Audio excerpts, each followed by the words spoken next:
Hello, everyone, and welcome to the 33rd episode of the CoasterCasters podcast. I'm getting really fed up with counting numbers, but once we get to 50, then we'll worry about that. Um, my name is Travis, and with me tonight I have Andy. Hello, Travis. How are you doing? Doing good. Tired. About that. I'm good. My name is Oh, Travis. crap. No, no.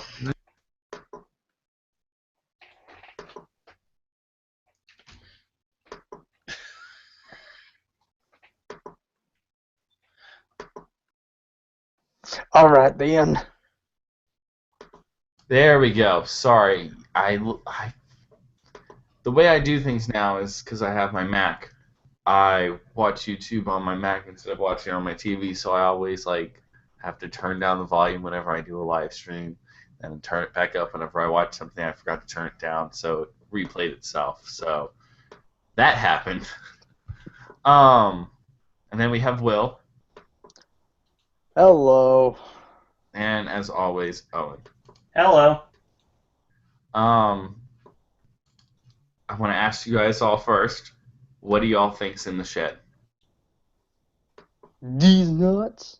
Ha ha Got him. ha ha ha. I don't have a joke answer to this. I have a legit answer to this, but I don't think it's time for that part of the show yet.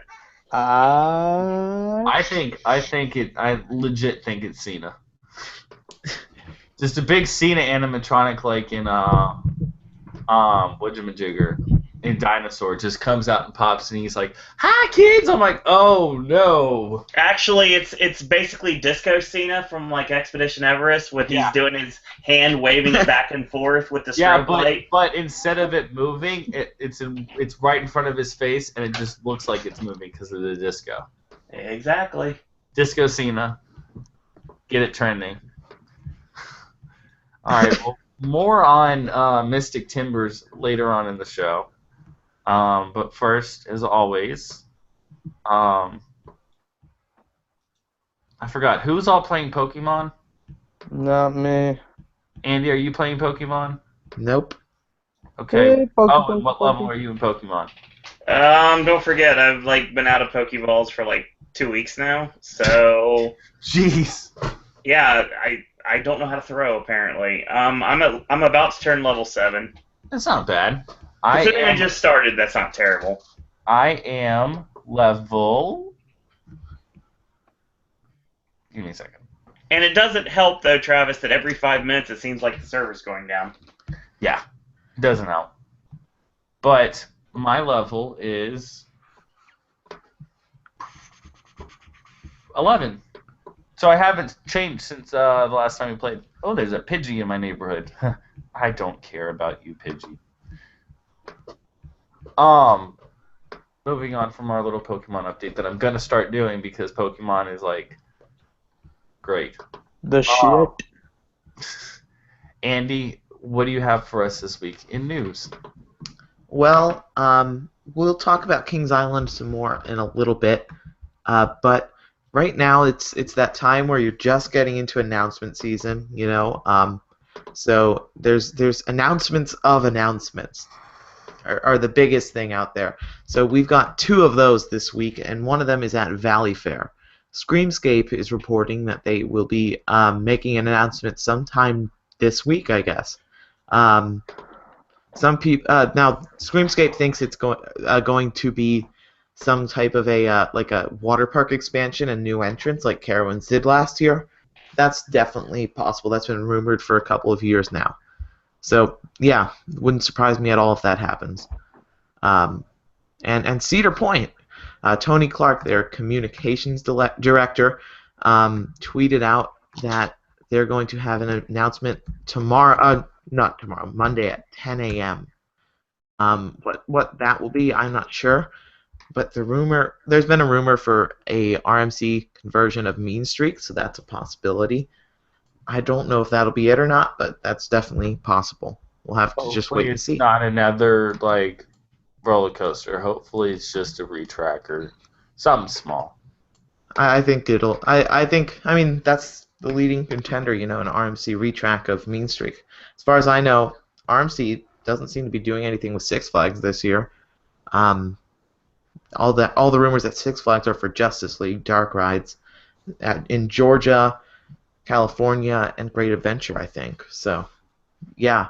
And then maybe we'll see some sort of a coaster. Like I think we could see an S&S Free Fly going someplace like Great America, but not much rumored there. So maybe we'll see them work with Cedar Fair or someone else. But we'll just have to wait again, Six Flags Announcements Day is September 1st. I think that's been out there for a little bit. Another announcement we have is in Spain, actually, at Port of Aventura. They announced the opening date for Ferrari Land and the Ferrari Hotel will be on April 7th, 2017.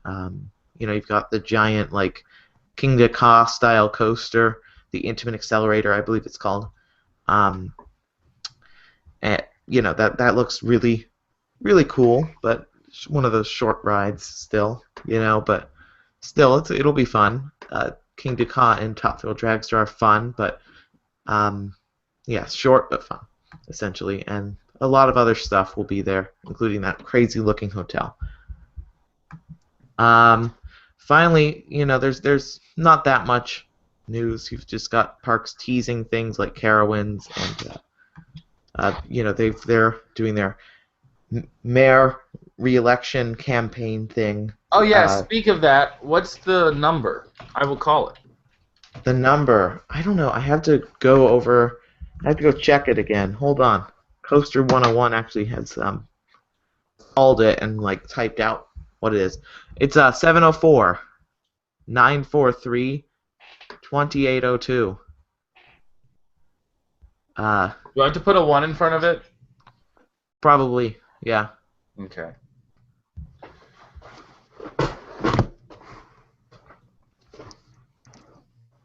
They're on week 2 of that teaser campaign, though. Welcome to the Higginbotham Hotline, your home for all the news and updates as it pertains to Mayor Ernest Lee Higginbotham's re-election campaign and 2017 announcements. Remember to show your support and join the conversation online using hashtag #VoteForMore, as in for F-O-U-R. Well, howdy, partner. Welcome to Houston, Texas, home of the Dumb Rednecks. Each week for updates and hints before August 18th. Now press 1 for the mayor's office. Press 2 for Granny, Director of Fundraising. Press 3 for Patty Cakes in the Young Voters Office. What the heck? Press 4 for Deputy Willard V. Danger. I'm gonna press 1. Hello again. Jesus. Ernest Lee Higginbotham here, Mayor of Carowinds, and I'm currently seeking re-election. I strive to give this fine park 4 more years of civic duty, and it's been one crazy week on the campaign trail. I'm here to tell you, I've been over and under and around this fine park asking folks what they want from their mayor. And I've heard some very interesting requests, and I've made some very big promises, but we can and will deliver. Now, I wanted to set a few things straight. After our first week of heavy campaigning, we caught wind of some rumors flying around on the interweb, something about certain news organizations already breaking the news on what I plan on bringing to this fine park. But I'm here to tell you, don't believe everything you read. All the speculation out there, my head spins just thinking about it. Shocking. You'd even bind all those rumors. But there's always more to the story. Well, I gotta get back out there and start winning some votes. You may have heard that I've enlisted the help of some of my friends at Carowinds. Be sure to follow along with them as well each week here on the Higginbotham Hotline.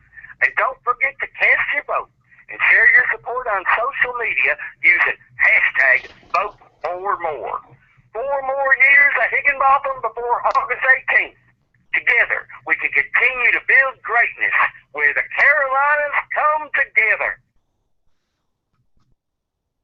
Is that it? That is brilliant marketing right Welcome there. to the Higginbotham Hotline. Woo-hoo! Jesus. Hello there. It's me, Granny. Last week, the Carowinds mayor, Ernest Lee Higginbotham, he asked for my help with a fundraising campaign. To raise some funds for his campaign so he can have 4 more years in office. I tell you, he couldn't have picked a better person. I may be old, but age is just a number, and fun has no limit. Well, I've been thinking about some ways to raise some fun for the mayor, and after I took a seat in my favorite chair, it hit me like a takalaki June bug on Fury 325. I could cook up some of my famous barbecue sauce and have it in some mason jars. Woo-wee! Jesus. That'll surely get the mayor the swing vote. All right, now, Hey. I got to get off here and help this mayor win. The election is August 18th, and my sauce is kind of, age. Be a good youngin' and use hash brown, what? Oh, sorry, hashtag vote for more on social media to show your support. Now, how do I turn this thing off? I have an idea, but I'll tell it after. Oh, bye. Bye. Is there a third one? There's 4 of them. Hey, it's me, Jesus Patty Christ. Cake, the waitress here at Carowinds. My uncle's been working awfully hard this week on his campaign.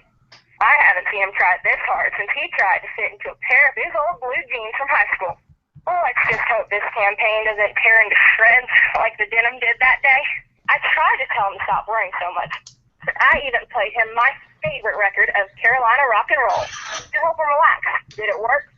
Well, let's just say he was moving like I've never seen before. Looks like he may be coming around to the new sound, but each time I think he is, he spins in the other direction. Doesn't he know rock and roll is the key to the young vote? We sure do appreciate the support on social media. Keep it coming using hashtag vote4more. Well, I gotta get off here. My uncle is supposed to have a surprise for me. I love surprises. What? Carolyn's hung up on me. That's strange. We're trying 4. Hotline, your home for all the news and updates. It pertains to Mayor Ernest Lee Higginbotham's re-election campaign. Howdy, Deputy Willard D. Danger here. As deputy and bodyguard for our mayor during his re-election campaign, I get to overhear a lot of information. Secret information. Well, I'm not one for gossip, but man, oh man, is this huge. I overheard the mayor talking to that pretty teaching lady, Agnes Appleton, and they were talking about bringing the county square dancing competition back to Carowinds. Square dancing at Carowinds, sign me up, partner. I think I'll blow my official deputy whistle to celebrate. I can't believe I might have the chance to be a sheriff and a county square dancing champion. This is the best day of my life. August 18th couldn't come soon enough. Please go on the social media and cast your vote and show your support for our beloved mayor. Or at least do it for me. Use hashtag vote4more. You know, like vote 4 more years. I gotta run now. Okay, I'm going to listen to number 1 again, but keep talking about this real quick, and I'm going to listen to number 1.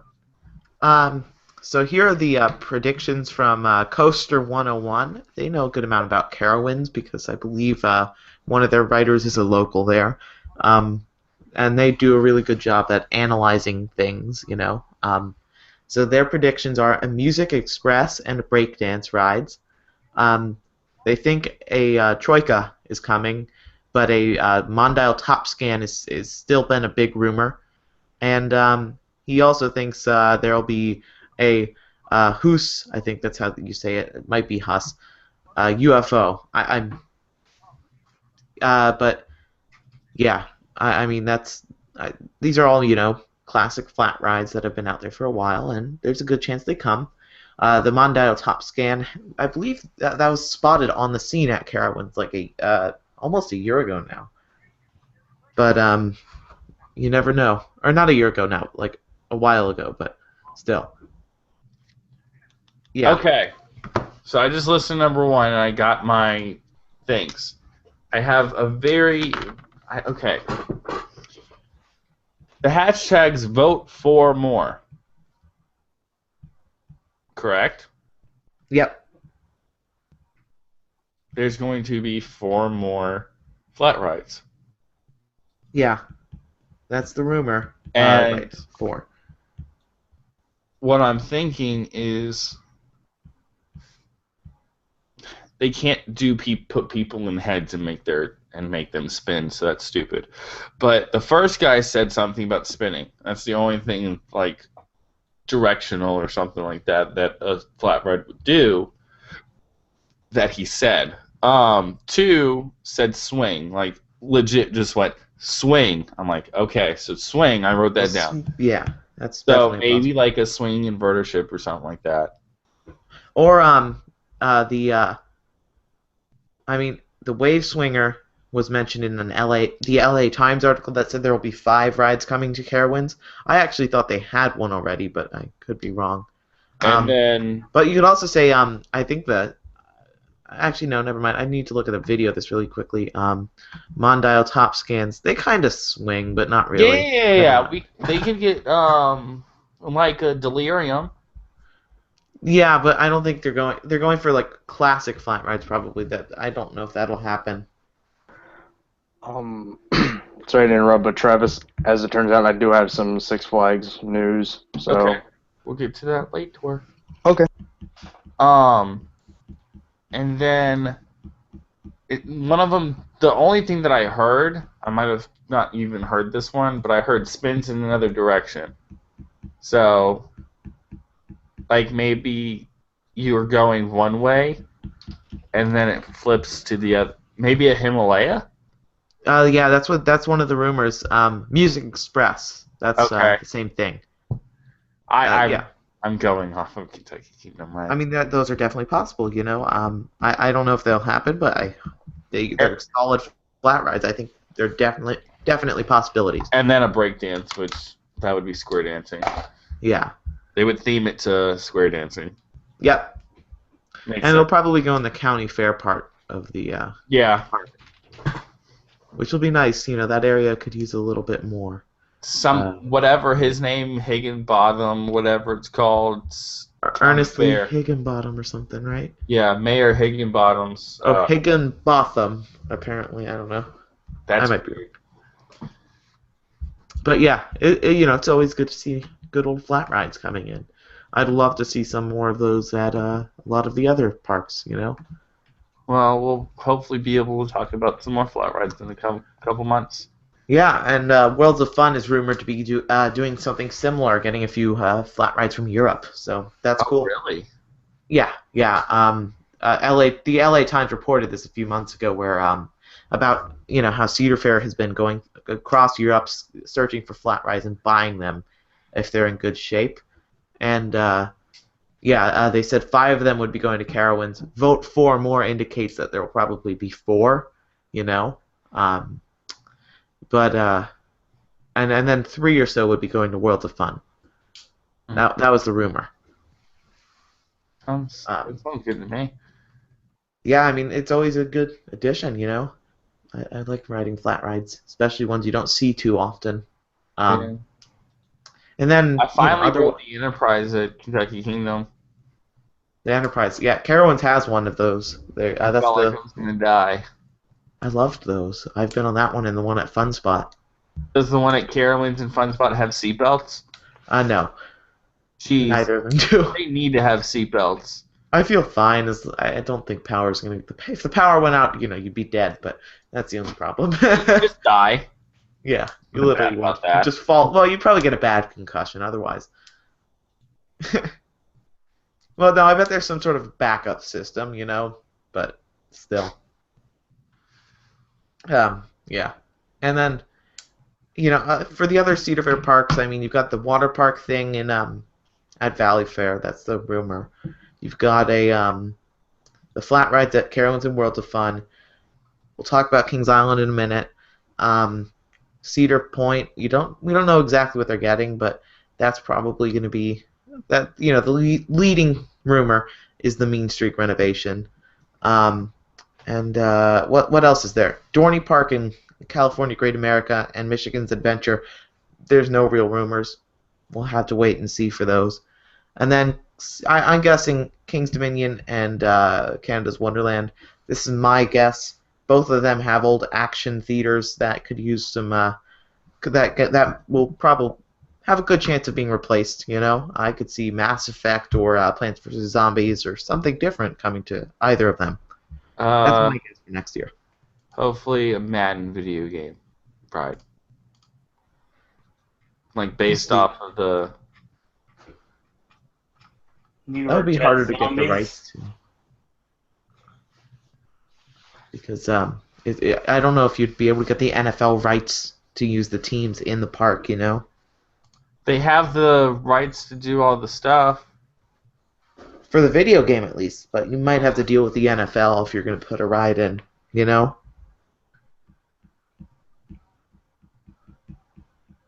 I don't know. I don't know how it works, though. But, yeah. And then finally, the other piece of news is from Kings Island, which announced their 2017 plans. There's been rumors for a long time of a wooden coaster coming to the Rivertown section of the park, I believe, in the woods. And there's been pictures of footers going up, and yesterday they announced it at a event in the park, followed by sending out the images and stuff. And launching a website. So they're building a GCI Woody called Mystic Timbers. Now, in case you don't know yet, that's what we were talking about earlier with hashtag What's in the Shed. So basically, the ride is a 53 mile per hour, 109 foot tall, 3,269 foot long. 3,265 feet, yeah. 69, yeah. 65. I heard 69. 65. Trust me, it's 65. I read the press release probably 50 times last night. I recorded a video for it, and then I just said, hold on, it says in this video here. Let's look. I'm watching. Oh, it's 65? I saw. Oh, I must have looked at the wrong thing. So. 109 feet. Yeah. And, but the ride's, that GCI type of ride where you go through, basically it's low flying airtime. You're just low on the ground, and it provides tons of ejector airtime, like Prowler at World of Fun, and even White Lightning at Fun Spot has that type of airtime. Except much smaller scale. So yeah, it looks like a great ride. I love good old GCI rides. White Lightning is insane. I rode Thunderhead at Dollywood just last week actually, and that was really, really good. A lot of I was just flying out of my seat. So, if you're building an airtime focused modern wooden coaster, this will be one of the best you can get. And then the ride ends by going to the brake run, and then you enter the shed, the mysterious shed. Now the park is teasing that something unique is in the shed, but we don't know what. It's John Cena, I'm telling y'all. He's gonna come out and say, "Hi, kids." I mean, for what's in the shed, I'm not sure. It could be hiding something, there could be. But based on the images I've seen, I think it's just some sort of show scene. You could have an animatronic in there. It appears that the area under the shed is hollow. So I've heard a rumor for a vertical drop like on Verbolten, where the track drops below you. That would be a first on a wooden coaster. But I don't know if that's really possible. I don't know if that's I don't think that's it, personally. You've got the 360 video of the shed. Well, you see the beams below it, but they're see-through. That means there's not tons of mechanisms in there. So my guess is there's some sort of a animatronic in there, but you never know. Maybe, who knows? You could do you could have could be scare actors on the ride. I don't know. You could have them standing on the sides and they jump out in a dark room. They jump out or jump from the sides. Not onto the car or anything, but scare you from your side. That's a possibility, but I don't know. What do you guys think it is? Owen? Well, it's funny you mentioned that because you kind of stole my thunder there. Blew his spot. You totally blew the spot. Might as well call you Cameron from now on. No, I'm not talking the Elites, Cameron. Here's the thing. there's a couple things that I'm hearing, and I look around about this. First off, I actually watched the announcement because, truth be told, back when I was a kid, I used to go to Paramount's Kings Island a lot. And even before it was Paramount's Kings Island, when it was regular Kings Island. And it was a theme park I actually spent a lot of time in growing up. So I was curious about this announcement. And then when we got the announcement and they said what's in the shed, the first thing that came to my mind is it's Verbolten. And it's going to be the first ever drop track in a wooden coaster. I'm going to add to that. So there was a picture that was put out by Don Helbig on his Twitter about this mountain lion type creature called a splinter cat. And apparently it's folklore in the area for the logging community. What I honestly think was going to happen is I think you're going to get in the shed, then all of a sudden this animatronic of the splinter cat is going to charge towards you, kind of like the T-Rex in Jurassic Park, and that's going to cause you to drop down. And then you finish the ride after you drop out of it. So combine the two elements. Oh! Yeah, that's definitely a possibility. Question, would it be... Okay, everyone's ridden Green Guts, right? Yeah, I would say more like that, yeah. Would it be like that, or would it just... Would the track just drop? I mean, what's Verbolten do? Because obviously I haven't been to Busch Gardens. Oh, it just drops. It It's like a drop tower. Okay. I think it'd be more like Gringotts then. Well, actually, no. It would make more sense if it was more like Verbolten, because if you look at the concept art, you see that the RVs are like 50-style cars, at least in the videos that we've seen. So if they're going to stick like that, it's going to be exactly like Verbolten. It's just going to be a wooden coaster instead of a steel one. I mean, I don't know. You'd have to get on steel track in there. You know, that's the... And well, there's just a few things that I don't know. I mean, it's just how would you get back up from the drop, you know? The station is in the shed, essentially, or on the far, you know, it's an L-shaped shed, really. How do you go up a water, or how do you get back up from the waterfall? What? Exactly. I mean, like you go down and then you well, I mean, there's not. Again, it's hollow underneath. That's the thing. Maybe there's things we don't know about. Oh yeah, definitely. That's. There could be more to that shed than meets the eye, too. Exactly. They What could I be thought? hiding stuff. But I actually had an idea, but I don't know if it would be good now. It does the Green Guts drop into a vertical loop. there's not enough room in the shed itself. But I mean, you could probably do that outside. But that wouldn't be a first anymore. Well, I mean, a lot of people hated Son of Beast, but they do agree that the loop was the only actual smooth part of the entire ride. Yeah, because it was steel.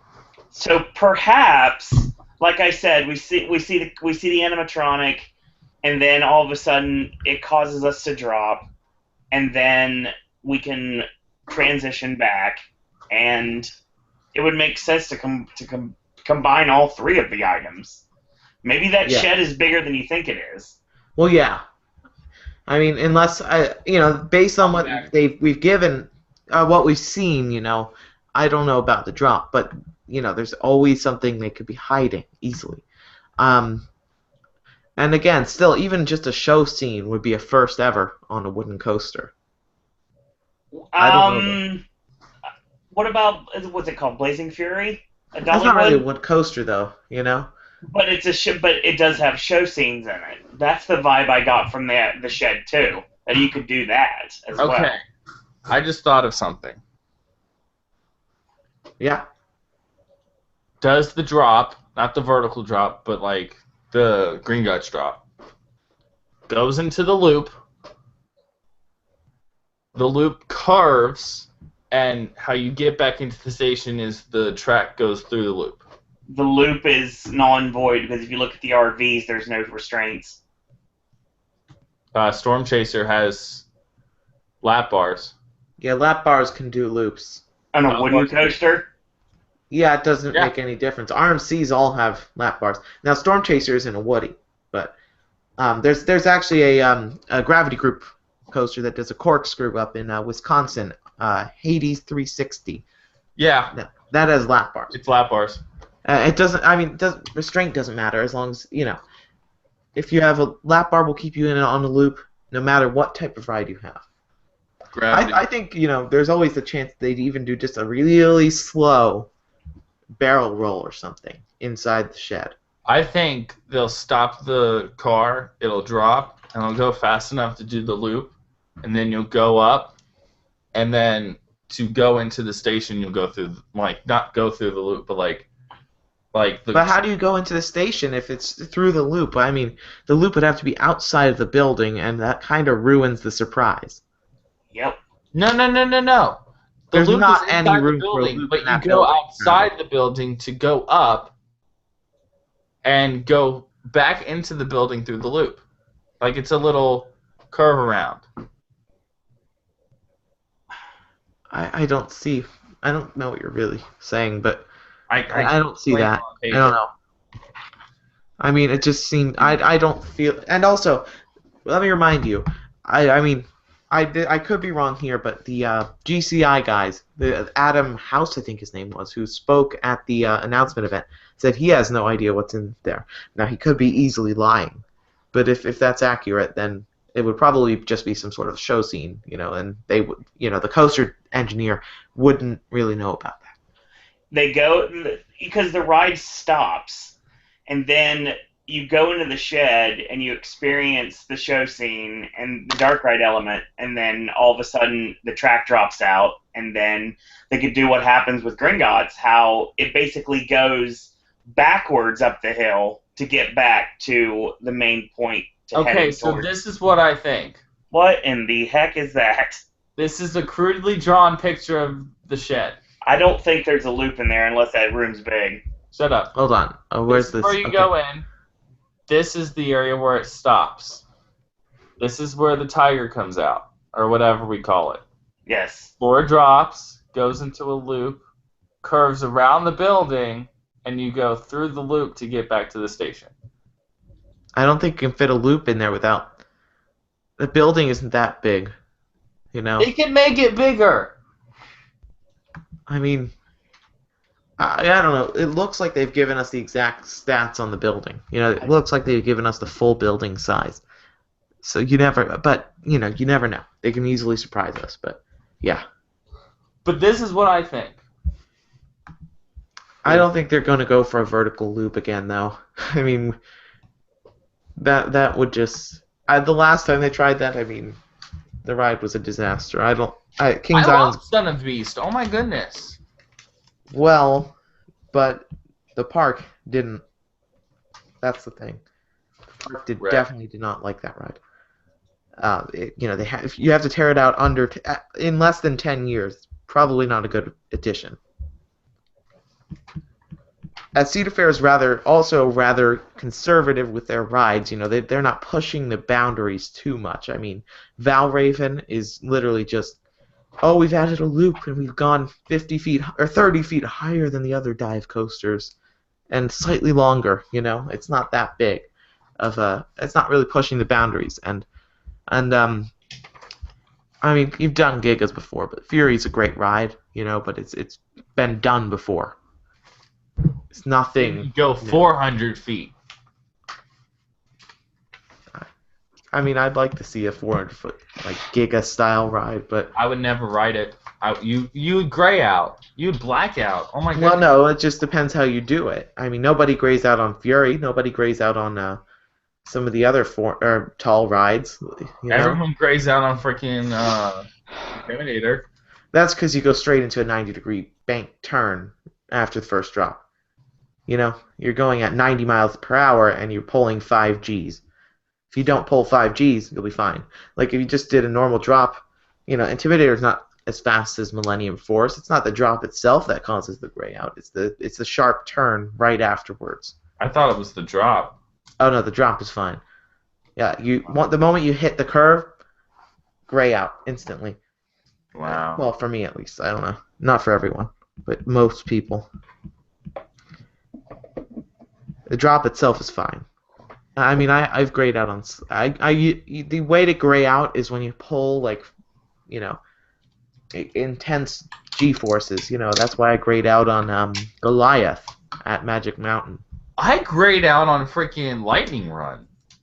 Yeah, I think that ride. I mean, that ride has some ejector airtime for sure. I don't know about. I grayed out because I sat in the back, like the back. Yeah, that's gonna make you gray out more, or that makes you more likely to gray out. And it went down, and it whipped around the corner. I'm like, ugh, and I saw gray. I'm like, huh, my first gray out. Glad I was here. Yeah. It's you know, it's the G-forces. Yeah. Skyplex will be fine probably. I don't know. I could be wrong though, but it looks like it'll be fine. It looks more airtime focused than heavy turn focused. You know, Fury is great. You know, you don't have any gray out issues at all. And same with Millennium Force. You know. Is that all the news you got, Andy? Yeah. Yep. All right. Well. Okay, so,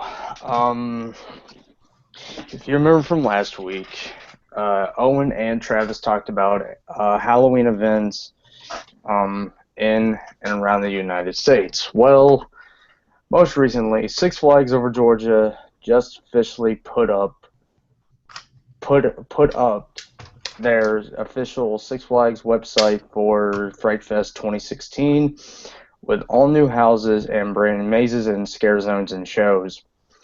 So I may not go through the entire lineup of the houses. I may not. I don't know yet, but I'll go along. So first house, returning from last year, is Bayou Bloodlust. Deep within the southern cemetery nearby the Dark Harvest, there lies the Beauregard Bayou swampland, today known as the Bayou Bloodlust. Legend has it that voodoo priestess Evelyn Lavendier used to inhabit these swamplands and would sacrifice wandering victims to the evil spirits of the Loa so she may be protected by the beasts of the swamp, including the dreaded werewolf creature known as the Rougarou. One night, the inhabitants of a nearby village set out to end the voodoo priestess's reign of terror. The villagers found her in her home sleeping and drug her out into the water and drowned her within the very swamp she loved. Wow. Unfortunately, the villagers did not understand black magic. Evelyn never died that night and rose from the marsh to curse the villagers who tried to kill her.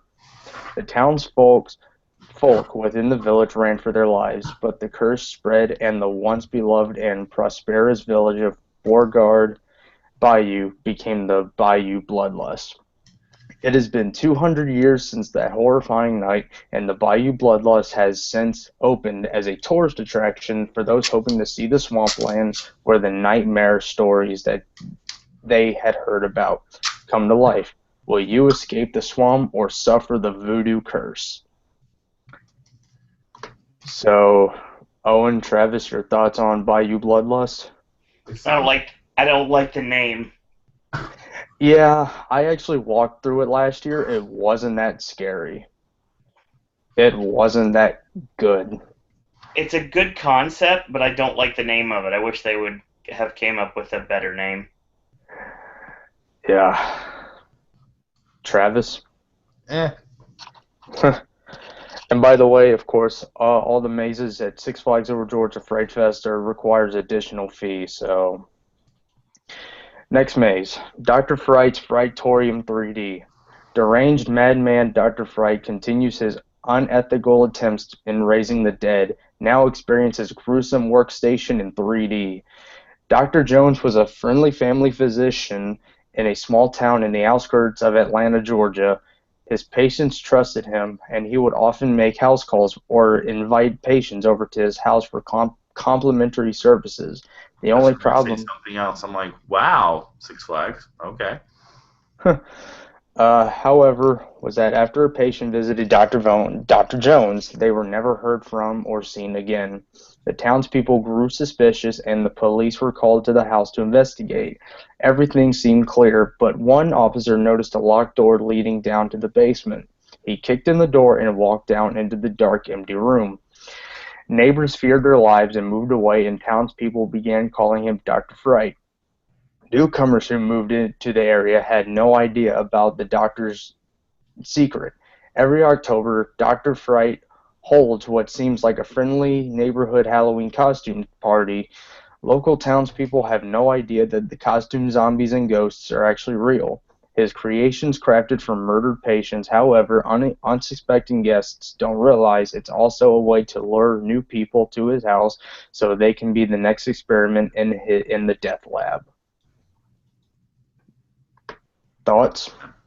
Sounds really good. Is Dr. Fright basically Fright Fest Jack the Clown? I've heard that name a lot when people mention Fright Fest. Dr. Fright is more of Well, it sounds like a caretaker. Dr. Fright is more of kind of like Dr. Frankenstein at Busch Gardens for Halloween during Fiends. Right. So yeah.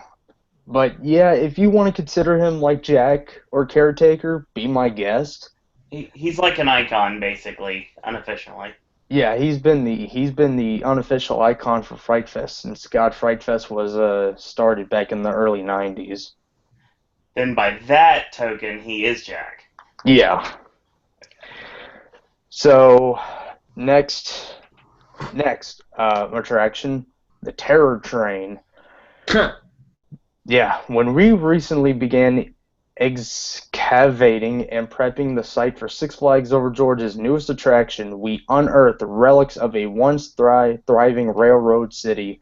After researching the local history, it was discovered that the Terror Train travels eerily close to the remains of Bloodtown, home to the Roscoe family, the greedy railroad tycoons that ruled the area. All aboard for what may be the most terrifying ride of your life. Terror will find you here as you travel on a locomotive along the outskirts of a decrepit ghost town, aptly dubbed Bloodtown. Learn the legends that haunt the very path that you will travel, and the legends a family that refused to leave after the town died. When the train depot shut down more than 70 years ago, businesses closed and Bloodtown was left abandoned by everyone. Everyone except for the remaining members of the Roscoe family. Those that board the Terror Train will travel along the abandoned rails that travel near the outskirts of Bloodtown, past the home of the Roscoes, the empty storefronts, and shuttered train depot. Roscoe's Chicken and Waffles. Yeah. Your conductor will explain the stories and legends of the town that many refuse to even speak of among friends. You may even get a glimpse of the members of the Roscoe family, a glimpse that may very well be your last. Thoughts? Owen had to go for a second. He actually texted me this time. But it sounds okay. Yeah.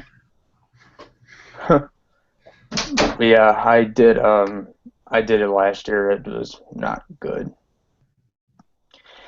All right, next one. The Last Ride. In the early 1900s, after many years of wedded bliss, Thomas' wife, Deborah, was starting to get sick. Weeks passed and her health declined so badly she was rushed to the hospital. Exactly 12 hours after she was admitted, the doctors proclaimed her dead.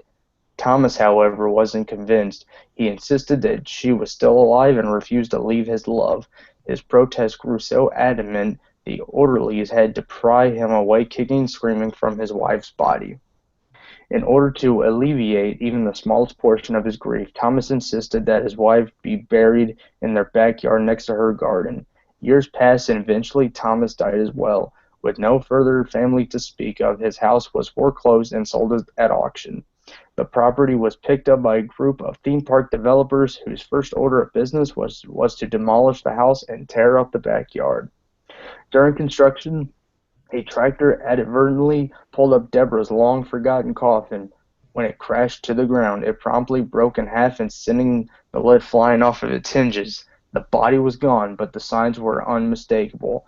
Thomas's wife had been buried alive, and even worse for everyone involved, eventually she found a way to escape. That sounds really interesting. Last ride, a little background on it. All it is that you lay in a coffin and it shakes. Oh, really? All it is, you lay in a coffin and it sounds like you're getting buried, like with the scent of dirt and bugs crawling all over the casket. That's literally all it is.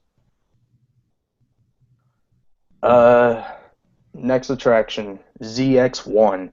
The end of days is near. Zombies. The end of days is near. A deadly infection is rapidly wiping out mankind. Mutations are forming within the genes of the human race, causing everyone to become a horrid abomination. No one is safe as long as this virus is spreading. An antibiotic has been developed by an underground company to fight off the spreading plague and may be your only hope for survival. However, acquiring this cure is much easier said than done. Prepare yourselves for the journey for your life as you will fight your way through the sewers and streets in the middle of mobs of infected and military personnel desperately trying to keep order. Chaos and death have consumed the park, and they hold no biases on who they will claim next. Will you get to the cure before the infection gets you? Access Arena will transform into a campground for all seeking refuge from the zombie apocalypse, but when the undead overtake the fledgling camp, it may become the most dangerous place you can go. Sounds interesting. It kind of sounds like camp from Halloween Horror Nights 23. Yeah. Last maze, Pitch Black.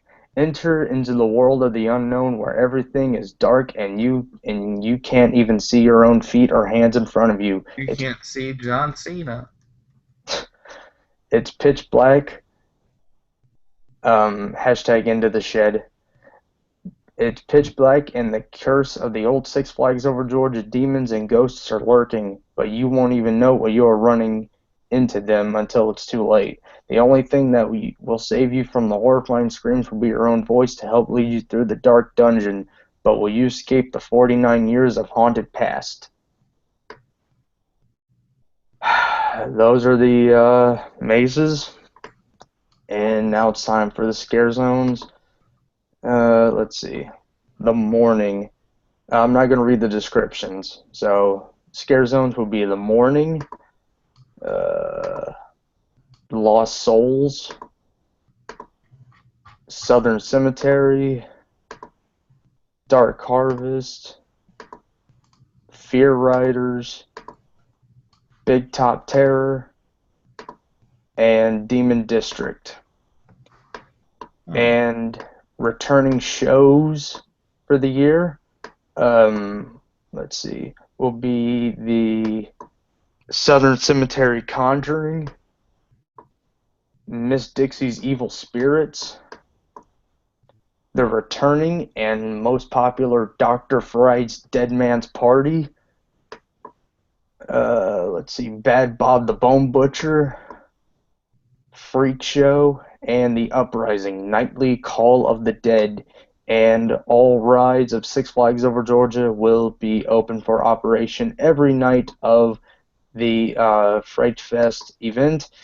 And let's see, dates for Fright Fest will be, hang on, maybe it's right here. Yep, here we go. No, stop. Okay, so dates for Six Flags Fright Fest. It will start Saturday, September 24th. It will run all the way through Monday, October 31st. So get your tickets now at www.frightfest.com/over Georgia. And Yeah, that's about it. Okay. That's funny.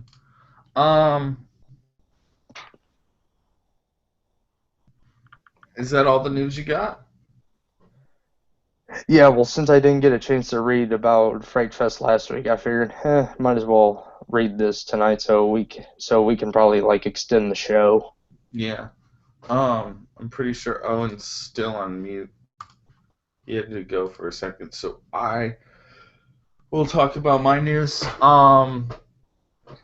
Disneyland news. We have they announced that the Disneyland Railroad and the rest of Rivers of America that are currently closed will reopen in the summer of 2017. In the addition to the railroad opening, Phantasmic will return, the Mark Twain Riverboat, Sailing Ship Columbia, Pirates Lair on Tom Sawyer's Island, and the Davy Crockett Explorer canoes.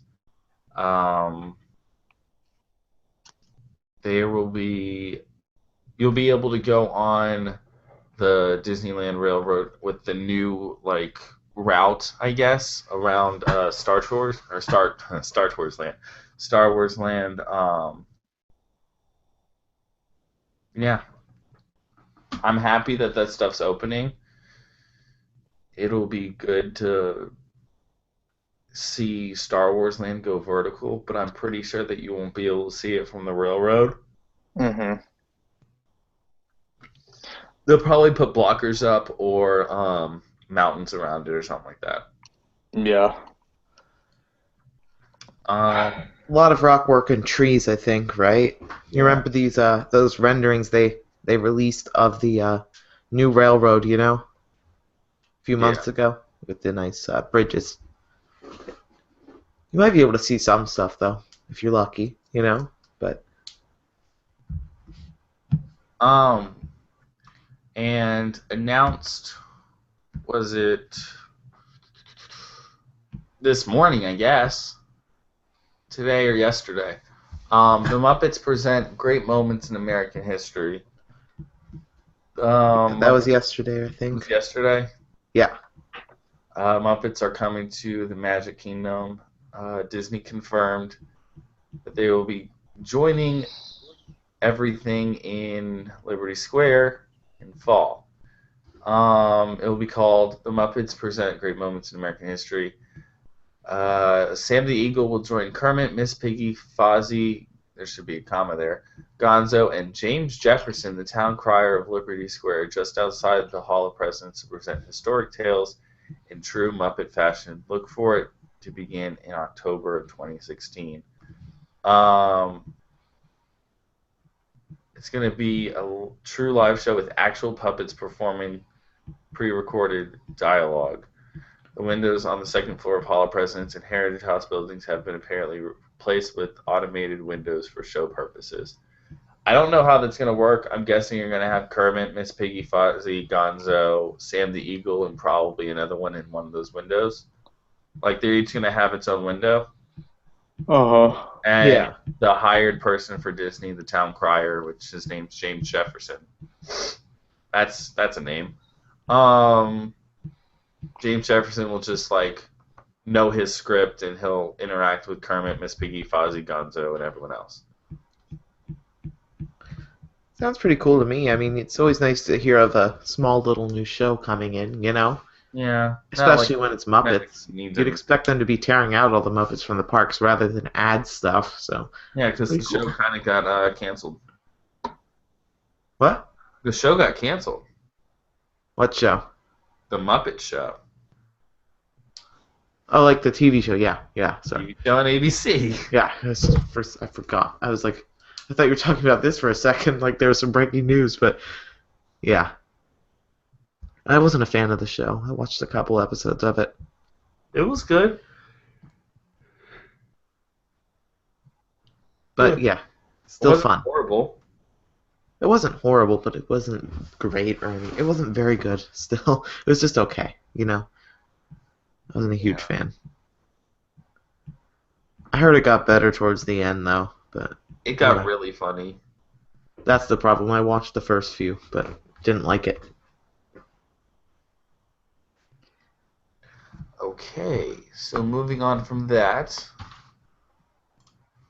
Tokyo Disneyland is talking about their expansions. Spring of 2020, there's going to be a Beauty and the Beast land opening in Tokyo Disneyland. Nothing really more was said on it. In 2021 or later, they reconfirmed that Tokyo Disney Sea will be opening a theme land based off of Frozen. Mentions that they're expanding into what bits of the surrounding land they want.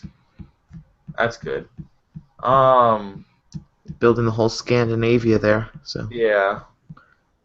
in the empty spot, which is nice. I like it. Yeah, and Frozen Forever, a nighttime fireworks and projection show. Tokyo Disneyland will take place nightly from January 13th to March 17th, 2017.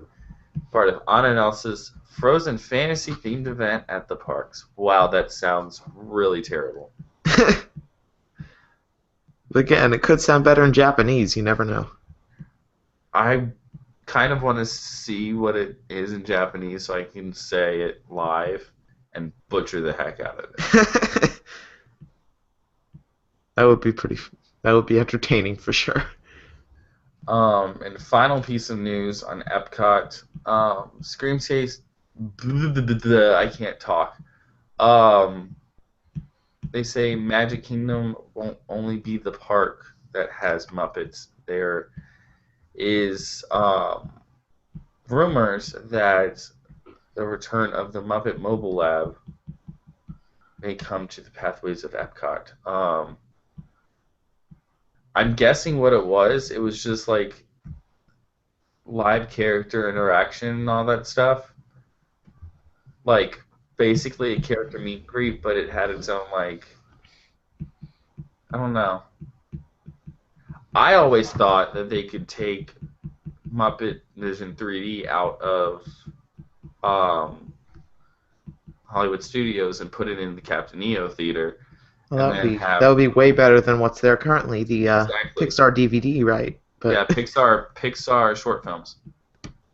Actually, Muppets would be perfect for Imagination too. You know, And Make you know that what else Muppet would go in Labs. Imagination? I've said this forever. Take over Figment. What? Inside Out. Inside Out, yeah. Yeah, I actually that's what we can do while we're waiting for Will's Power to come back if it does. Epcot map. I'm going to fix Epcot right now. That's what I'm going to do. We've also got one more piece of Disney news, right? No, that was it. What about last Saturday's announcement in California? Oh. I don't want to be reminded of that. I don't either. I'm not a fan of it. I mean, okay, Guardians of the Galaxy and the Tower of Terror. Can we discuss that for a couple minutes first? Yeah. Okay, I'm not a fan. I'm not a fan either. Okay, I don't mind having non-California related rides in DCA. You know, I think Monsters Inc. is fine where it is. If it's like a studio theme, you know, you can put anything in a studio as long as it's movie related. And a Bugs Land is kind of just its own little thing, you know. And Cars Land, you know, it kind of fits in. It's Southwest, close enough, you know. But this is a 200. I don't know how tall it is out there, but a giant icon of the park that they're tearing out for something that has nothing to do with California, you know. Well, the reason why they're doing this is because the Tower of Terror property is really expensive on both coasts. Yeah.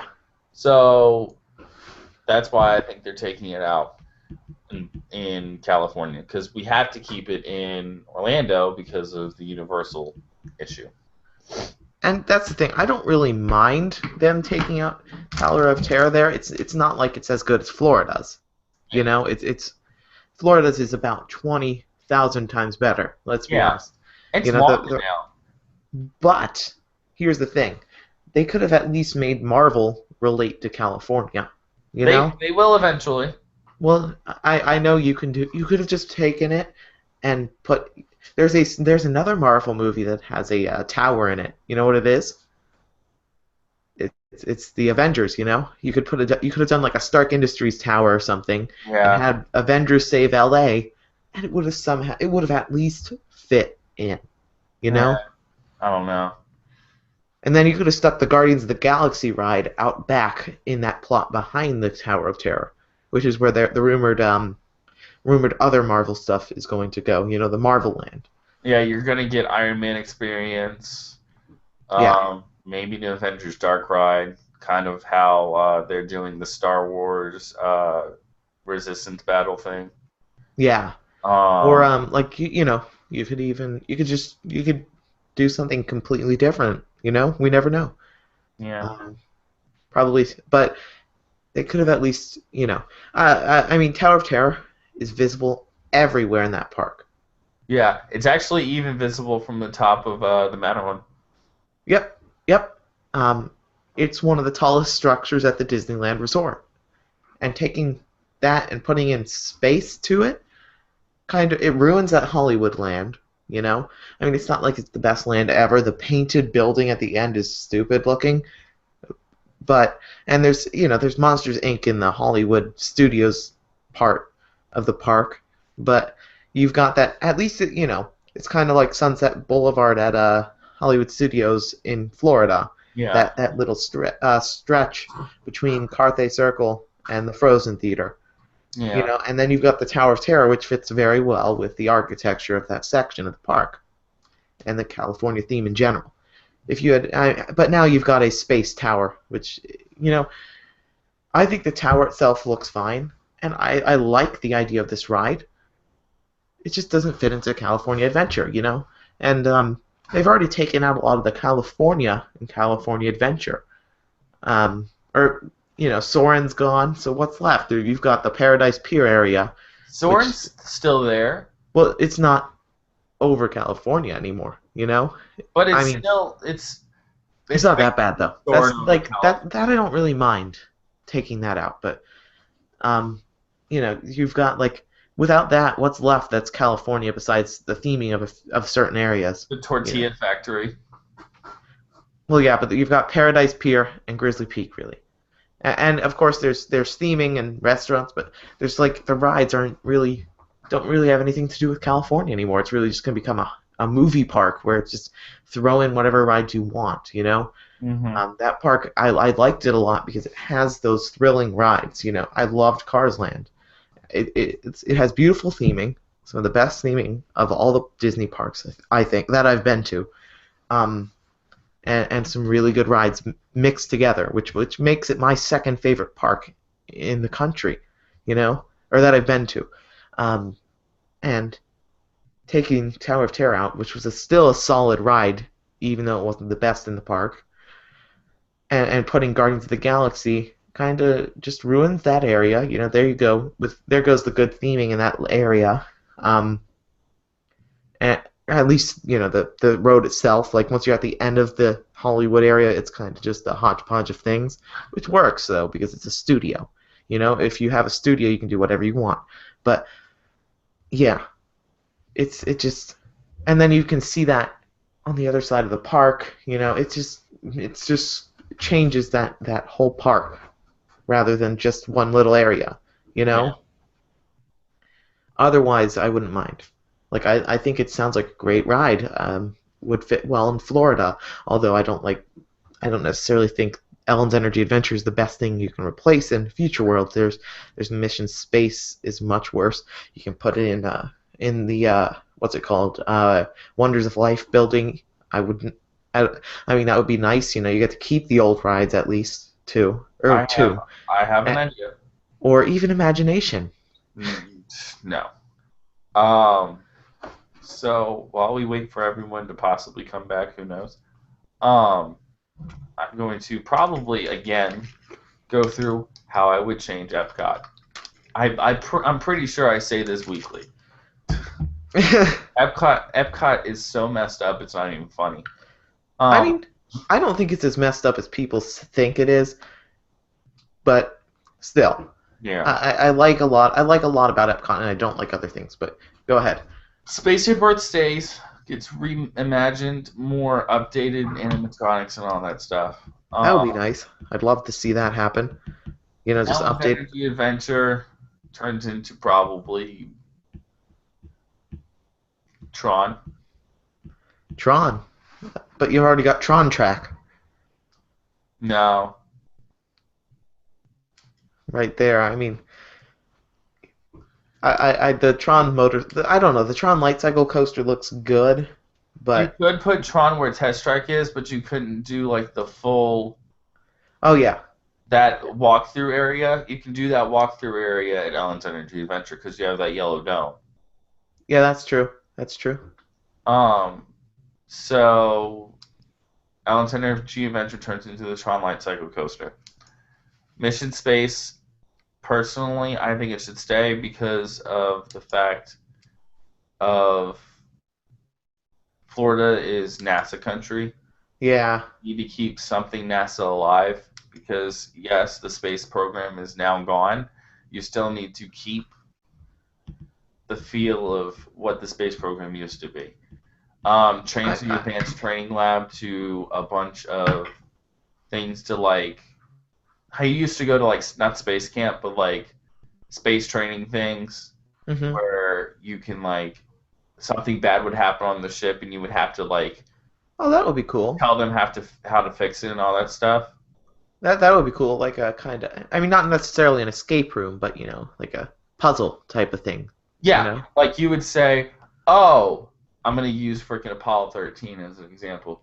Oh, their carbon monoxide is getting messed up, or carbon dioxide or something like that. You have to like build something, and then if the person in your room says, oh, this is wrong, then you have to fix it, and you have like so much time to do it. That would be really cool. I'd love to see something like that as a post show. You know? Yeah. Test Track stays, but definitely needs something different. Yeah. I like certain things of it. Like I love the car building room. I think that's a good addition to the pre-show.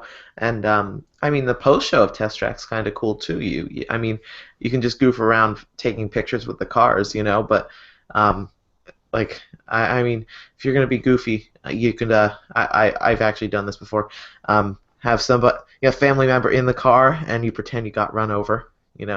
Just be super goofy and do stuff like that in there. Yeah. But still, you can, and there's other stuff back there. Like you can, I think there's more car design stuff in there. But yeah, the ride itself could use a little bit of a fix up. I think they need to do go back to the car testing thing, but do it better. Yeah. Yeah. Then we go to the other side of Future World, which you have. Wait, no. We have Interventions. Interventions basically turns into Big Hero 6 land. I don't know what you could do there, though. That kind of doesn't fit to me. I think Big Hero 6 would work well in Wonders of Life. You can gut the entire building and put a small dark ride in there. Yeah, but I think it would fit. I don't know. It would be better if you put it in Wonders of Life because even Baymax kind of fits the theme of health. True. Are you satisfied with your care? That means something different in my eyes. Technically, Big Hero 6 is Marvel, isn't it? Technically, but not technically. It's not a Marvel property, but it's it's not really included in Universal. If Universal gets in a tizzy over that, they can, Epcot character spot has to kind of stay because of the characterness and the fact that that's where Club Cool is. It's attached to that building, so Epcot character spot kind of has to stay. Seas with Nemo and Friends gets a huge facelift. Basically turns into a way better version of itself, and has a way better storyline. I agree. I mean, they could use I think they really should refresh the sea base area, in my opinion. Yeah. And then the ride itself, it's not the best dark ride, but it's not the worst either. fix it here and there, do a little bit of a renovation, and I think it would be pretty good. Yeah. Turtle Talk with Crush is fine, really. Soren is just finished doing its stuff, so yeah. Can't wait to ride that. Living with the Land. Circle of Life. Circle of Life, just tear that out, honestly. Well, here's the thing. You need something for those Tier 2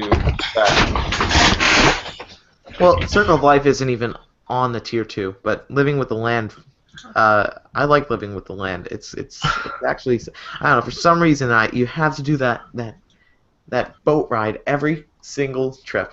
For some reason, I have to do it. It's not like it's exciting or anything, but you just got to do it. Andy, have you ever did the Behind the Scenes tour before? I haven't, but sounds interesting. I recommend it, and it's cheap as all get out, too. Yeah. I mean, it looks fun. I'd love to do that sometime, but... Owen, have you been listening to what I've said to change Nope. Epcot? I have not. Okay, so Spaceship Earth stays. They change it up and make it, updated. Okay, I agree with that. Ellen's and the yellow building next to it turns into Tron. No. Yeah, I agree there with Owen. Test Track. No, you can't do Test Track. I don't think Tron belongs in Epcot at all. No. If you had them telling you we have to put this in Epcot, I would get rid of Test Track outright. Since we've already got the color scheme anyway, you just change some things around, and there you go. You've got Tron Track, which is what everybody thinks it is anyway. Yeah. And we'll do the same ride they have in Shanghai. It makes perfect sense to me.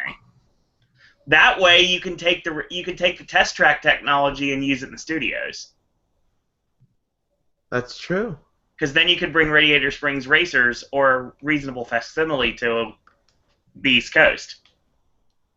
It would fit really well in Toy Story Playland if they actually wanted to go with it. Because you'd have that, you'd have right next to it, you'd have Radiator Springs, and we'd have like a nice Pixar place area, even more so than what they had planned originally. But can I finish what I think would be there? What to do? I'm responding to everything you say, so. Okay. Mission Space stays because we have nothing really in Florida about NASA. I'm gonna disagree with Mission Space staying. I think they should keep the space theme, but put in something different. Personally, I don't know what, but why can't we just bring back Horizons with a revamp? Why not? That would be. I mean, I personally would like to ride Horizons. Horizons was awesome. I totally recommend it. But with the advanced training lab, what you do is you basically do like a little quick escape room type thing, where you have to come up with things to save the people that are up in space. Like something went wrong and you have to figure out a way to save them. That sounds interesting. Yeah, I agree there. I know. I like that idea. That would even work in Interventions if you put that over there. I think Interventions is going to go to the way of the dinosaurs soon. And they're going to revamp it with something else. Big Hero 6. I don't want Big Hero 6 in Epcot. I don't feel like that would work there, though. Again, it's just a weird building. It's just I don't feel like that's where a big ride would go. They need more rides in Epcot. I definitely believe that. If I were to renovate Epcot, first priority would be add rides to World Showcase. Put in Ratatouille in France. You've got Frozen in Norway. You can add something to Germany or something. Germany already. I think Germany already has part of the show building because they were going to build a ride there, but budget cuts canceled that. You can put in Mary Poppins in England. The Mount Fuji coaster in Japan. Yep, I'd love that. Or even Big Hero 6 would fit in Japan, although not as well as Future World. Yeah, I mentioned that a while back too, and they're like, "No, it doesn't make any sense." It's like, yeah, it does. You might as well start the IP-ification of World Showcase. Like, I don't mind the IPs. Like, the reason I didn't like Frozen was because it was Frozen. I'm not a Frozen fan, but the ride itself looks good, and I liked Maelstrom. That's the reason I was against the Frozen ride. But yeah, that's my opinion though. But I don't mind the IPs being in World Showcase. That's not a big deal. But that just felt weird, you know? But then I thought Test Track stays, but changes back to its original glory. John Michael Higgins for the win. Keep the whole testing the car thing though, like the car room, the pre-show room. You know, I'd keep that, but return it to its original style. If you want to get that, why don't we just turn it back to World of Motion? We could. Let's bring Epcot back to when it was the original park, the original outlook of the park. How about we just demolish the entire thing and start fresh? Put in Tokyo Disney Sea. DVC! Epcot becomes a giant DVC property. And no. With food and wine, 24 hours a day, 365 days a year. Or in Owen's case, just food. Not really. Just desserts, actually. More specific. That's bad. That's a shoot. Get out Interventions and make that Big Hero 6. And then it's 25. Give me a second. That's Art of Disney. Got to keep that. Nemo gets a complete the Nemo ride needs to change, but Turtle Talk's fine. Nemo ride needs to change to something way better. Can we add the characters from Finding Dory into the tank with Crush as well? They already have. No, full time. Oh, it wasn't full time? I don't think it is. I might be wrong, but I thought that it wasn't. They weren't going to be in there forever. They were just there to promote the movie. Oh. Not positive on that, but you never know. Soren and everything in the land basically stays because Soren is there. I don't like the new ride so far. I need to ride it myself, but I don't like the new ride from what I've seen. I've heard there's more drops and stuff, and that would make me happy. I'd like to see that. Now that we're caught back up, Figment stays, in my opinion, because Figment's the best. Put back the old ride in, though. Or put the old back in. That was terrible. Bring Dreamfinder back. Yes. But what you need to do is you need to put, what was Robin Williams? The Timekeeper? Timekeeper, thank you. Put a little nod to Timekeeper in there. And then put a nod to EO in there, too. Because you have to. You need a new show to go in where the Magic Eye Theater, because basically randomly putting the Pixar shorts is kind of dying out, and they really need to do something with that. Hey Owen, you know how they might be bringing Muppet Labs back to Epcot? That's a very strange, odd place to put it. Well, that was a Muppet Mobile Lab, though. Yeah, the Muppet. I remember the Muppet Mobile Lab. I just think the Muppets need to stay in the studios. That's where they belong. They fit into. I mean, they've got a whole Muppet courtyard now, and it kind of works. But if I were to replace Imagination, which I think it should go back to the old Figment ride, you know, one of the older ones, the one that people liked. I've only been on the current one, but if you were to pick a new thing to put in, it would be Inside Out. Yep. Or I think something else that would work would be the Muppets. You make Muppet Labs, and they're like, then you can put Imagination, fit Imagination into that IP, and then you can put Muppet Vision into Magic Eye Theater if you want, even. But the issue with that, like we said before, we have a Muppet Courtyard in Hollywood Studios that you're basically gutting, so you can't really do that. Unless that's good. Yeah, exactly. If they wanted to take that out, though, that's what I want them to do with it. That's just an idea. I would say Inside Out would be the best takeover. Now, I have an idea for Inside Out. The old Wonders of Life. That's what I was going to say. The only problem is they'd have to find a new festival center. because that is heavily trafficked during Food and Wine. Yeah, but Heavily trafficked during Food and Wine. with Wonders of Life, you can put that in there. Yes, it would still probably be called by everybody the Wonders of Life Pavilion, but you can re-theme it to like a motion courtyard or some stupid thing like that. Where do you put the festival center then? Well, I mean, you could put the ride in where the old rides were, and then Right. you redo the festival center room. Like that wouldn't take as long as building the ride itself, so you can probably start the ride during Food and Wine or something, and build that. And then between the Food and Wines, you redo the inside of that building. You know? Well, I mean, as long as they can still use it as the festival center, I don't think downtime is going to be a big deal. Yeah, and I mean that they only use the festival center for a few months out of the year, so they could probably just redo the actual place that you access as part of the festival center during those few months. You know, because that's like, I mean, I don't know how that. Okay, You know. Travis is gonna screen share with you all real quick. How do I screen share? There we go. Screen share. Oh. Well, another thing too, if you want to do anything with the Imagination Pavilion, I want to keep my DVC lounge because I'm just happy I can have Coke Freestyle at any time I want. Yeah, I mean, you guys deserve that. You know? Yes, we spend Okay. enough money every single year on dues. Okay. What's this building right here? That's another event center thing for Food and Wine. It's like a tent. That's an event for Food and Wine. Oh, that's the World Showplace. But that's the World Showplace. Yeah. That's DVC events take place there too. Because I went in. I did Merry Member Mixer there about 3 years ago.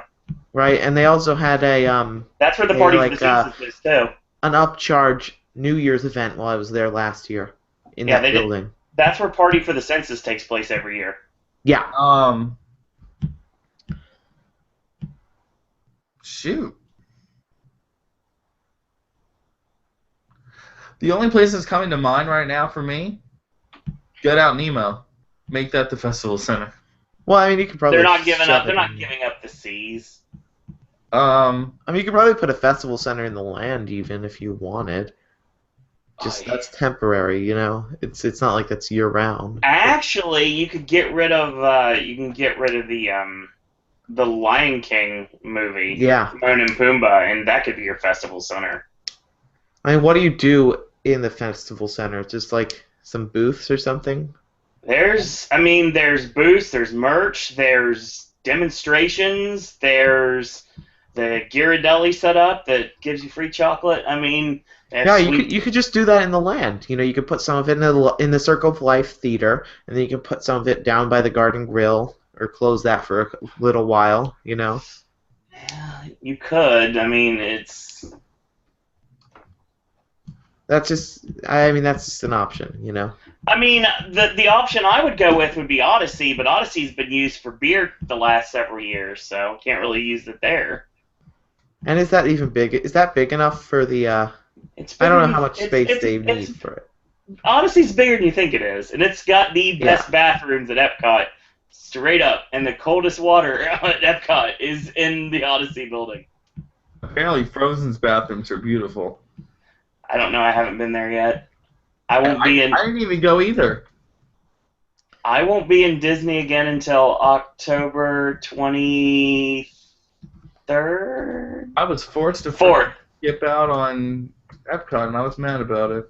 September 2nd for me. I've got my Frozen Fast Pass at a decent time. Special. I booked it like 2 days after I first could, and essentially they were all booked up except for like 6 p.m. or later, and we were going to go to Hollywood Studios for the Star Wars fireworks that night, and we had a reservation in Disney Springs for dinner at 6, but luckily, after some refreshing, I got a Frozen Fast Pass from 4 to 5 or so. Okay. Yeah, I got to get my Disney tickets next month so we can do our Fast Pass reservations. Where are you eating at Disney Springs? That's a birthday dinner, so Boathouse. Yes. Love Boathouse. Dude, but get the steak sandwich. I think I had the steak sliders last time I I was was there. landing on sliders. Just get the steak sandwich. It's skirt steak with whatever their little steak sauce is that apparently has like 23 different ingredients. It is amazing. Yeah, even the bread there is amazing. I can't wait to go back. Whiskey caramel cornbread cake is all I have to say. Oh, jeez. Dear God, that stuff was amazing. I remember watching that Sip and Snack. The sip and snack with no sound. Yes. God, that's when I knew that the iPhone 5 was done recording. Good times. But yeah, I can't wait to go back there. We're gonna do Not So Scary the first night on the 2nd. Woo! The first night of Not So Scary also, and then Epcot the next day, and then Hollywood Studios that night for the Star Wars fireworks, and then the next morning we're gonna go over to Hollywood Studios and actually ride some stuff again, and then SeaWorld, and then Universal for a day.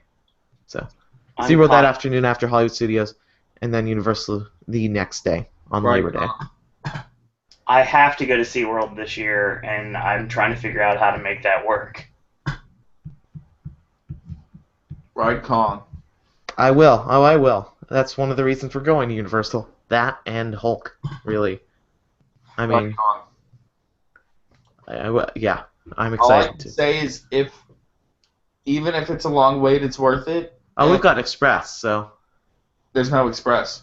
I heard there was. I thought there was. Really? There's no Express on Kong. Not on Kong. Not quite yet. There's single rider on Kong. The only it's just like Gringotts. Kong only takes a single rider and guest assistance passes. Oh, great. I thought it was Express. Oh, well. But still, we'll be able to use that on Hulk. So, yeah. With Kong, if you're waiting 2 hours, then I would just ride it whenever. But if you're waiting less than 2 hours, which could possibly happen by then, you never know.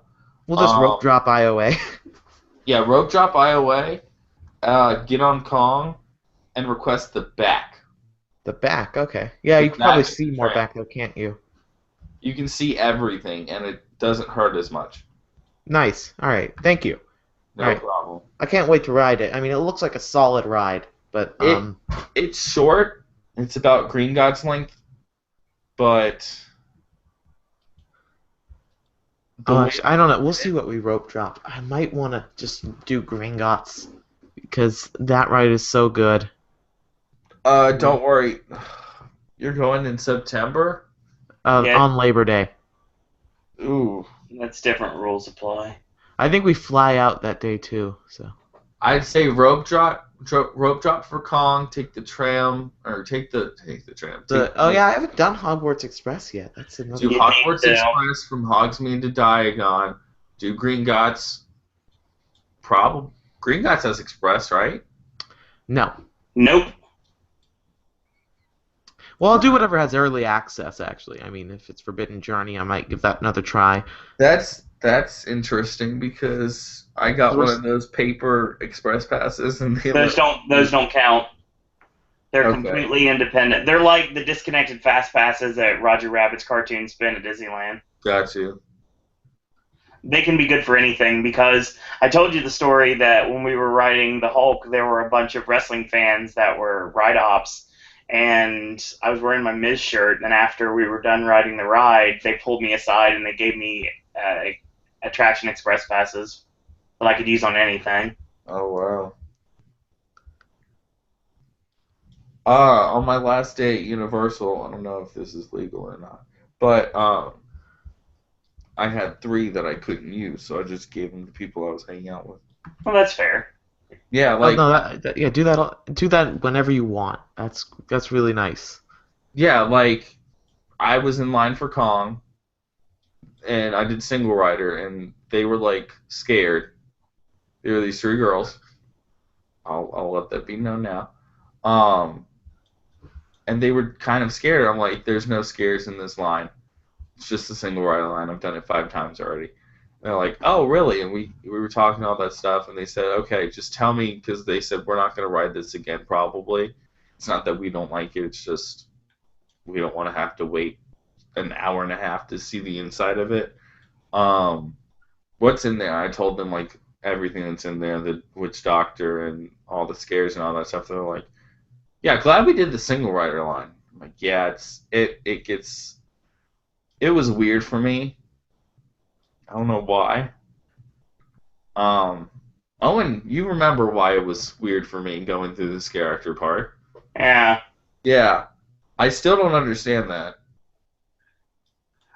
Well, I will state before, if that's an issue, if character in general was the issue, which I know it wasn't, then Horror Nights is probably not for you. No, just them saying my name. Yeah. It was weird. What? Yeah, the scare actor knew me. Wow. I don't know how. Honestly, he's probably a fan of the podcast network. Wouldn't surprise me. Theme park Twitter member, maybe. Who knows? That's cool, actually. But yeah, it was pretty cool. maybe they're listening to this right now. Yeah, if you're listening to this, I hate you. You scared my sister. She was like, "Wait, what?"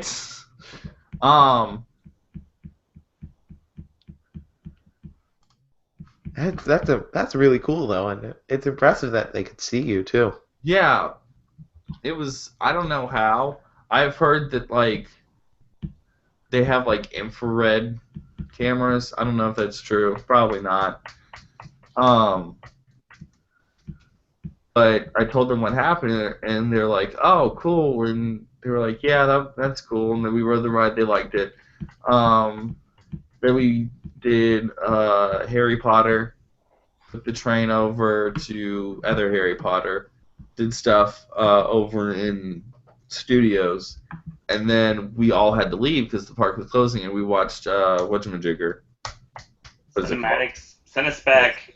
Cinematic Spectacular, and they were like, "Oh my gosh, this is beautiful." One of them started crying, and I'm like, okay.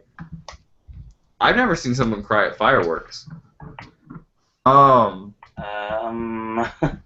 Yeah. Yeah. But here's the thing, I cried during Wishes whenever I saw it, so that's a completely different story for a completely different day. You know. I know. Yes, so that story is not being told on any day. So. Oh, the reason why I cried at how I just hurt myself. The reason why I cried at Wishes.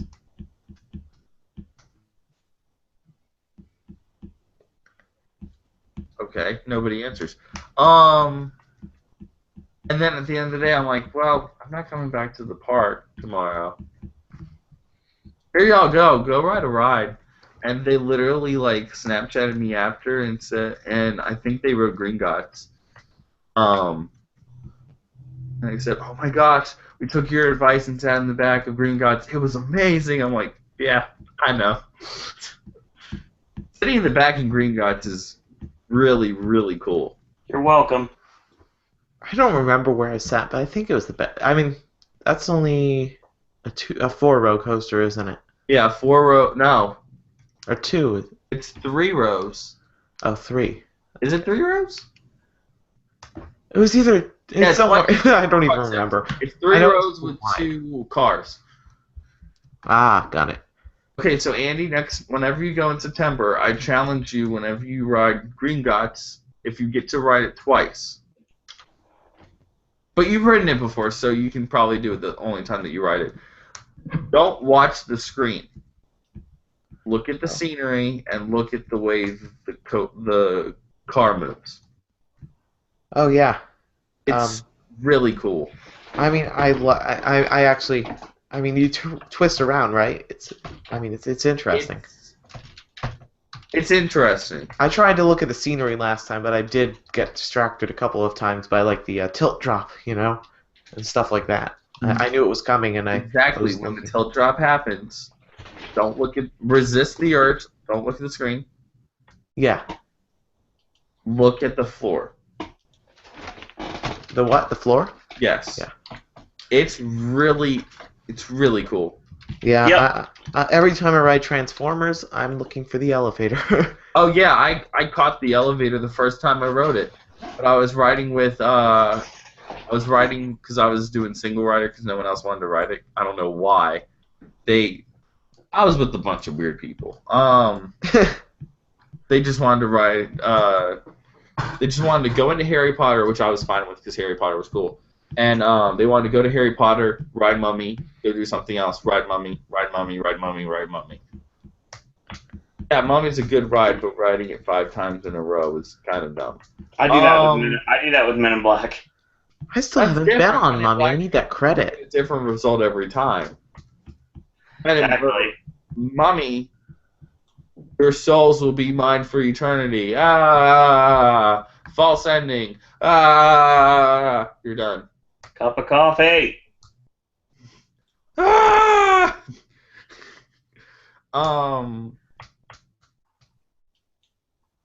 But yeah, it was just. Oh, what we're talking about? The elevator. I looked at the elevator and I was in a car because I said, "Oh, this is the elevator," and everybody in the car looked at me. Everyone in the car was foreign. Let's just say that. And they were like, "What is he saying?" Like, I'm just looking around at the scenery, and they're all like, "What are you doing?" So I freaked out a bunch of foreigners. Yay. Freaking out foreigners is fun. I learned that on the trip.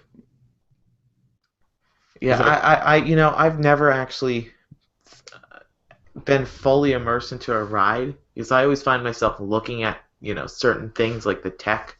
Yeah. I'm interested to see what's there. Yeah. So, I mean, that's probably why the VR coaster was so immersive for me. Yeah.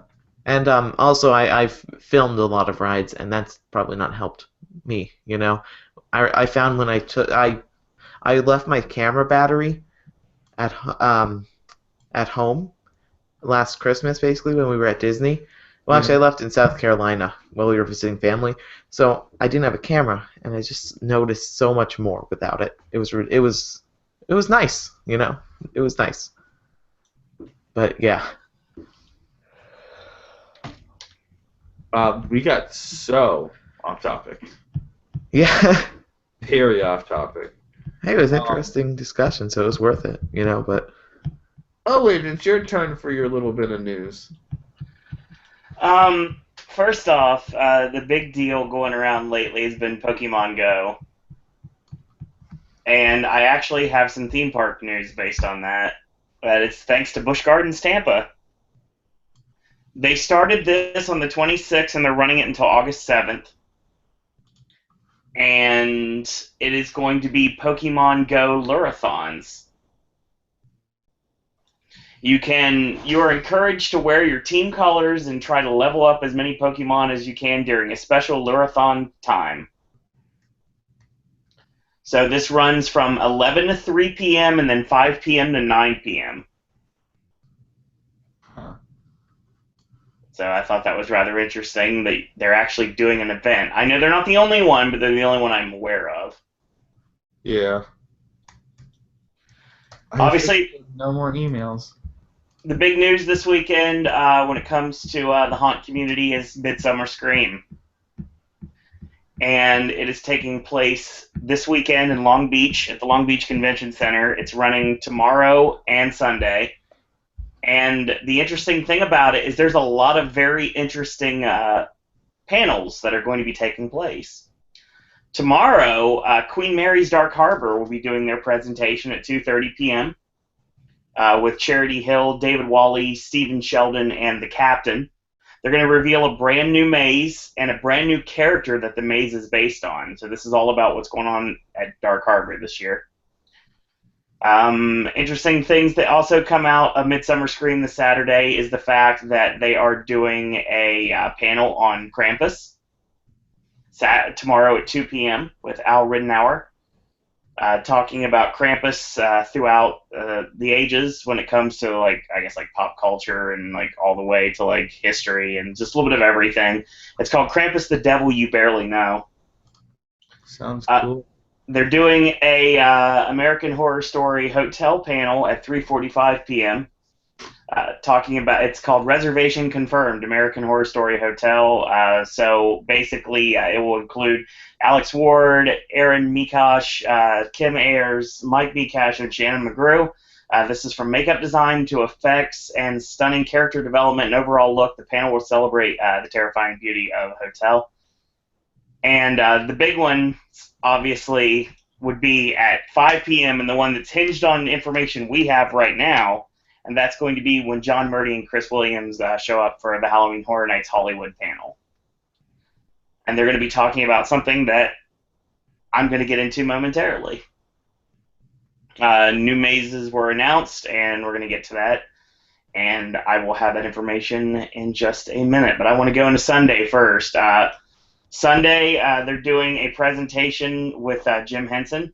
It's Creature Shop. Henson Creatures with Heart at 12:30 p.m. with Clark Wolf, Jeremy Nocon, John Criswell, and Robert Bennett talking about the Henson Creature Shop. Six Flags Magic Mountain's Fright Fest. They're doing their presentation to talk about Fright Fest and what to expect from Fright Fest 2016 with Mark Wing, Pam Bugby, Scott Ramp, and Scott Sterner. Yeah, it's really close, but it's not quite there, Travis. He's back! Yeah, exactly. Blumhouse is doing a Creepypasta and Urban Legends and Ghost Stories panel at 3:30 on Sunday. So that should be interesting. It's got Blumhouse representatives Gregory Burkhart, John Humphrey, and Stephen Johnson.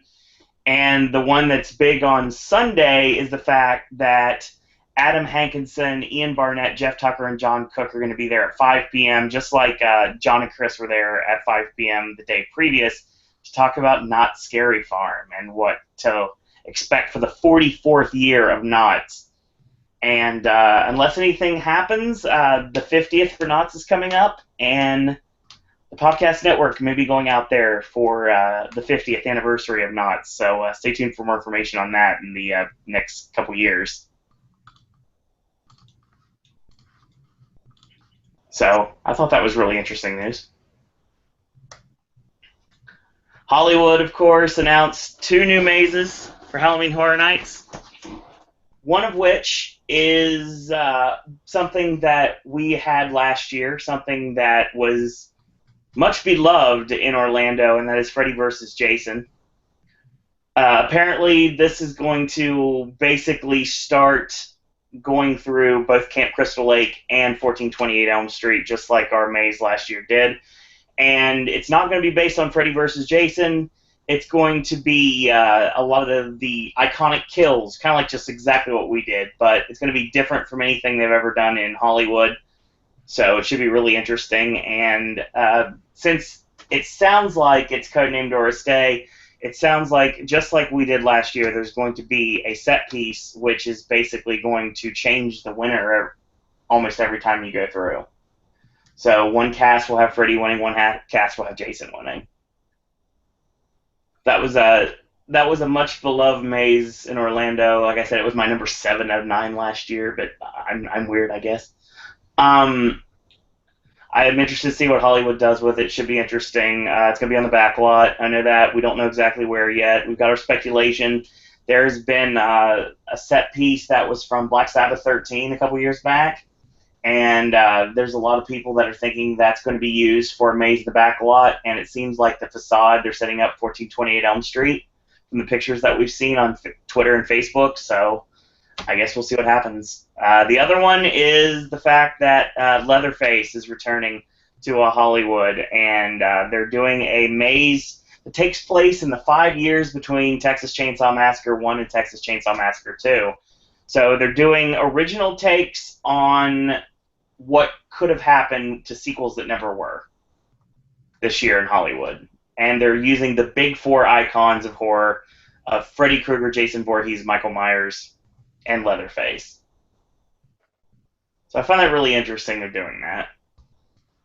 And it's going to be based in the Waterworld queue, and it's the first time that the Waterworld queue has been used as a haunt location.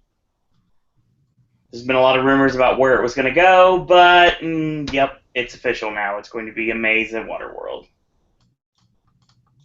Find that interesting.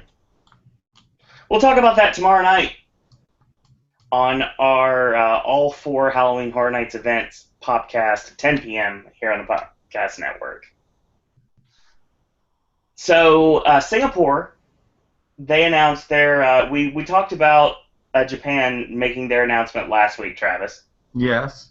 I got Singapore this week. Oh, they made their full reveal? Yes and no. Oh, yeah. Yes, it's the full reveal is out there. No, it's not officially out there because I guess they're waiting because they have something that we haven't had since 21 in our event, and that is interactive games. Interactive games that are for each of the 5 houses that are going to be at the event this year. Huh. And they're super awesome. I definitely recommend going to horrornights.com/SG .SG. I forgot there's no backslash in Singapore. So horrornights.com.SG in order to play these games. There's 2 of them up right now.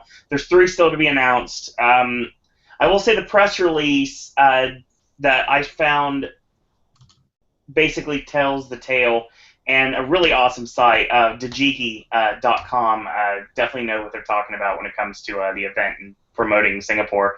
The icon this year is Lady Death. Lady Death looks very familiar. Lady Death looks kind of like, Travis, I don't know if you saw a movie that came out about a year ago called The Book of Life. Yeah. Kind of reminds me a bit of her. It's kind of like maybe a Spanish Bloody Mary somewhat, but not quite because there's a lot more to her than just that. It should be really interesting. There's a lot of really cool things that they're doing this year. And I'll mention the actual houses themselves because I actually have that information. So their side is a lot easier to navigate, a lot more than Japan's was. Like I said, there's 5 houses. The look is based on the Dia de los Muertos, which is the Day of the Dead festival in Mexico. And her scare zone's called the March of the Dead. There's going to be a procession show, and it's actually going to be a parade. There's going to be a parade in Singapore this year. Should be very interesting. The video was leased out on the website, and it's really well done, so if you want to check that out, you can. So there's 5 houses, like I said, this year. The old Changi Hospital is a legit haunted hospital in Singapore, and it is one of the locations for the mazes this year. There's Bodies of Work, which is basically about ritualistic behavior. Should be interesting. There's the Salem Witch House, so Salem Witches, and the Who Lees Inn, which is kind of like Geisha Temptation, something like that. And then there's the Hawker Center Massacre, which is pretty much like zombies, like cannibalistic zombies in a marketplace. Should be very interesting. The hospital takes place in the tent that Mahdi Camp and Hell House were in the last couple years. The Hoolies Inn is basically Vixen Spirits, and it sounds like it should be something kind of like the Lady in the Red from Hungry Ghost Scare House last year. So, yeah, a lot of people. It's just funny. I'm going to mention something Dajiki said, and I think this is hilarious. For those who are complaining, well, there are people conjuring things in Salem Witch House, and lots of Walking Dead and Lady Death's procession. That's for the people that wanted IPs. The interesting thing is they announced 2 scare zones, but they did not announce them to the general public yet. But we have that information. Like I said before, the Lady Death March of the Dead scare zone we talked about. Lady Death's all over the park this year. She's the icon. The other one is going to be based on the Suicide Forest. So that sounds really awesome, actually. Looking forward to that. Looking forward to seeing video. There's 2 shows this year. Well, technically there's a show and there's the parade. There's the March of the Dead procession parade that we talked about a little bit ago. It's going from Jurassic Park all the way to the scare zone and probably empties out there, and then they'll scare you out, and then they'll like cast change, and then they'll repeat the process. And the other one is interesting because we were told that Jack was put back in his box, and his box is on an evidence shelf somewhere. Jack's back in Singapore again. What? Jack the Clown's recurring Nightmare Circus will be going back to the Pantages Hollywood Theater for, I believe it's the second time. I know it's at least 2 times, it may be 3 times. Jack has been doing the Nightmare Circus. It's a very odd show. There's video on YouTube if you want to check it out from Nightmare Circus. There's no chance. It's basically Jack. It's really interesting to watch to see how like the Western mentality works with a show like a character like Jack the Clown. So I definitely found that really interesting that that's happening. So apparently Jack's box is in Singapore. Yes, correct. So the attractions that are going to be open during Halloween Horror Nights 6 are Battlestar Galactica, Human vs. Cylon, Puss in Boots' Giant Journey, Accelerator, Transformers: The Ride, Canopy Flyer, Enchanted Airways, and Revenge of the Mummy. And Shrek 4D is going to be screening the Scared Shrekless short film during event nights. Oh, jeez. Shrek is love, Shrek is life. General admission is $65 or $69, dude, on peak hours. Jesus. Frequent Fear Pass for $148. So it's not terrible. I mean, there's 16 nights of the event this year. So I mean that works out really. There's Express Passes. There's Express Pass Plus, which the Express Pass is house only, and the Express Pass Plus is houses plus rides. There's RIP tours and behind the screens tours.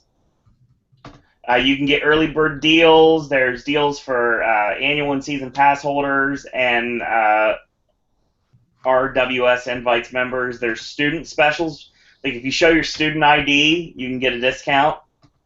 Discounts on the RIP tours. I mean, it's running from September 30th until October 31st. And they're going to be running on non-peak nights, 7:30 to 12:30, and peak nights from 7:30 to 1:30. More information to pick up tickets, visit HalloweenHorrorNights.com.sg. And if you want more information outside of the actual website, visit dejiki.com. That's DEJIKI. You definitely know what they're talking about. And a big shout out to a good friend of the Podcast Network and a personal friend of myself, Dr. Jimmy, for doing a video on his channel on YouTube, Dokimo, DOCKIMO, on both reveals from Singapore and Japan.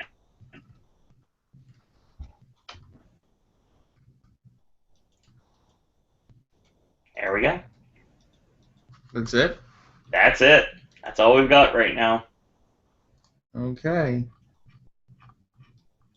Well, with that being said, Will had to leave early because his power went out.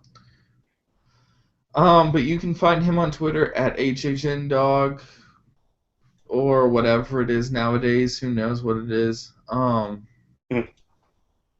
And you can listen to him, of course, always on this podcast and on the Raw podcast, the Wednesday Wrestling podcast, and the Horror Nights podcast.